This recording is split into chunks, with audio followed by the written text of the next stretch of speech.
Assalamualaikum warahmatullahi wabarakatuh. Jumpa lagi masih dengan saya Dr. Fikri ya. Kita serial YouTube dulu menjelang Pilpres, tapi kita lucu-lucuan aja. Jangan dianggap ini seriusan, lucu-lucuan. Nah, kali ini kita mau bahas soal Darwin, Charles Darwin, Prabowo Subianto, dan Fedi Nuril. Ya. Apa nih?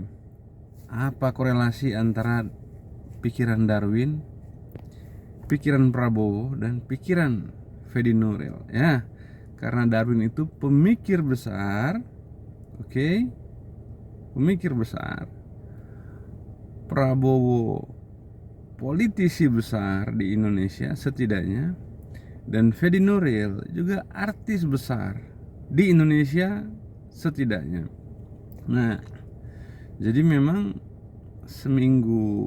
beberapa hari terakhir ini dunia X, Twitter, ya, nggak tahu masih bisa sebut Twitter apa enggak ya, pasti logonya sudah berubah. Dunia Twitter ya lumayan goyang juga dengan kehadiran salah satu artis besar, Fedi Nuril. Nah, gua nonton pertama film Ayat-Ayat Cinta, dan saya fans juga ke laki-laki ini ya. Pikirannya, actingnya bagus gitu ya. Wajar lah karena beliau artis besar. Nah, jadi munculnya Fedi Nuril ini menghajar habis Prabowo dengan konstruksi isunya penculik aktivis 98 ya. Para aktivis yang gagal gitu kan. 98 ini aktivis gagal, tapi apa ya, masih hidup dalam romantisme masa itu, padahal agenda reformasi yang digagas para aktivis 98 gagal. Faktanya apa? Para aktivis ini ya jadi pelayan oligarki hari ini. Itu gagal total, sorry to say. Nah, dari tokoh-tokoh yang hebat-hebat ternyata jadi pelayan oligarki dan jadi pelayan dinasti. Nah, ini mengkritik ini politik dinasti dan lain-lain, tapi mereka jadi pelayan dinasti.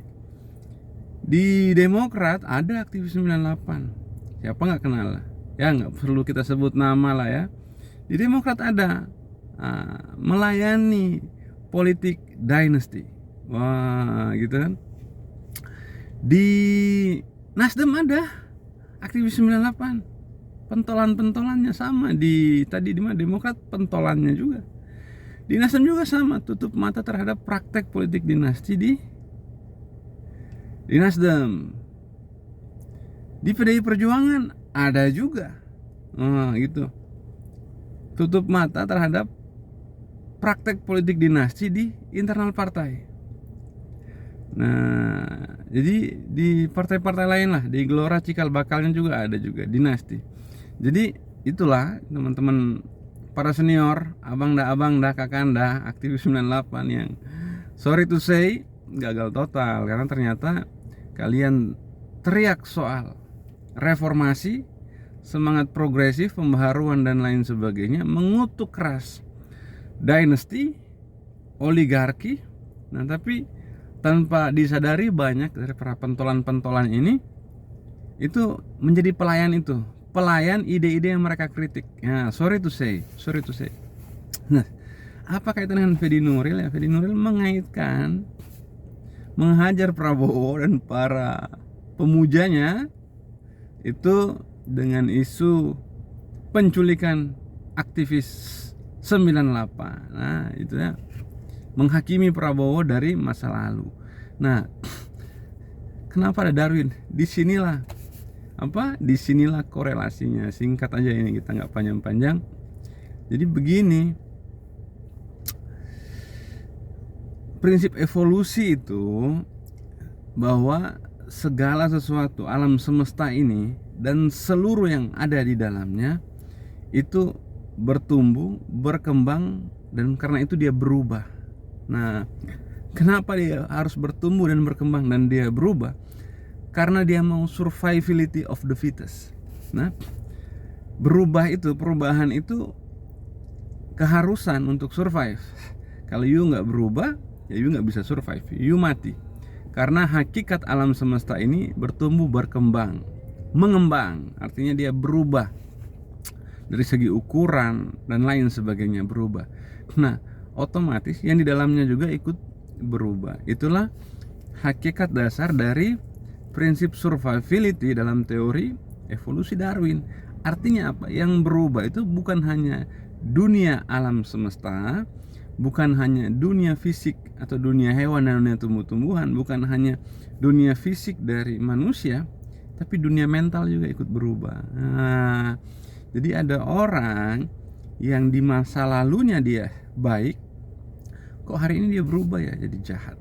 Nah, ada orang yang di masa lalu jahat, hari ini dia baik. Nah, itu keharusan, itu hukum besi kehidupan, bahwa segala sesuatu itu berubah. Konsekuensinya apa? Konsekuensinya adalah tak boleh kita menghakimi seseorang dari gambaran masa lalu, nggak bisa. Yang dihakimi adalah presentnya hari ini. Makanya Tuhan sekalipun kasih celah dalam konteks apa? Taubat. Begitu loh. Jadi konsep taubat dalam agama ini, dalam semua agama ini itu sangat evolusionis. Itu sangat pro evolusi, tidak hanya pro revolusi, tapi pro evolusi. Nah, jadi bagi kaum-kaum apalagi aktivis 98 nih ya, yang bicaranya progresif, perubahan, kemajuan dan lain sebagainya itu ya, ketika kalian menghakimi orang dari profil masa lalunya, itu anti evolusi, itu anti dan bertentangan dengan prinsip-prinsip ide progresif itu sendiri. Nggak bisa, karena ide progresif, kemajuan itu berubah, itu dinamis dan dia evolusionis, begitu.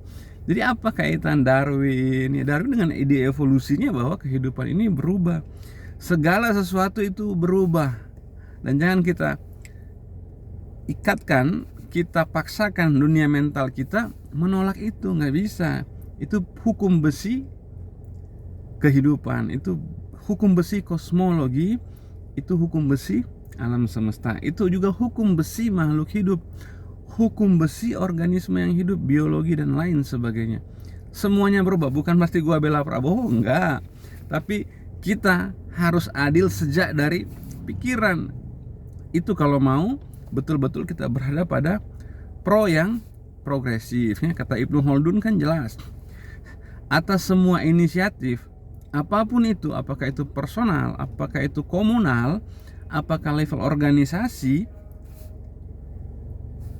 basic values-nya adalah justice. Karena kalau sudah injustice atau sudah tidak adil, tidak akan tumbuh dan tidak akan berkembang, tidak akan mendapatkan respon yang signifikan. Jadi syaratnya satu, justice. Semarah-marah apa kita pada Prabowo, sebenci-benci apa kita pada seseorang dan lain sebagainya, tak boleh kita menghakimi seseorang dari masa lalu, karena seorang itu, sesuatu itu tadi berubah, evolusi ya, sesuatu itu berubah. Nah, jadi Darwin mendalilkan itu terkait konteks Prabowo.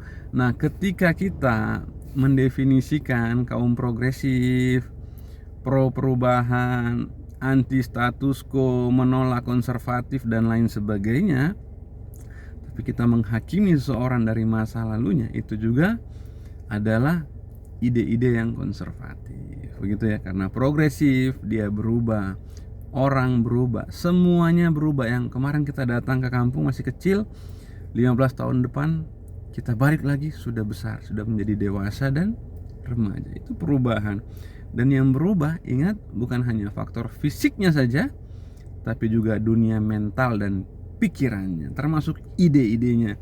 Jadi sorry to say buat para orang yang masih mengagungkan para aktivis 98 yang hari ini banyak melayani ide-ide justru yang mereka kutuk dan mereka kritik.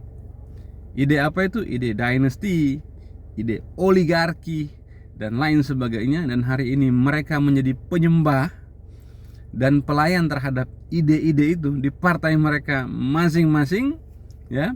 Kedua, mereka juga menghakimi orang dari masa lalunya, dan ini sangat anti evolusi.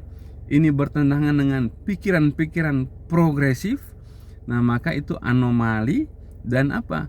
Ibarat senjata makan tuan, karena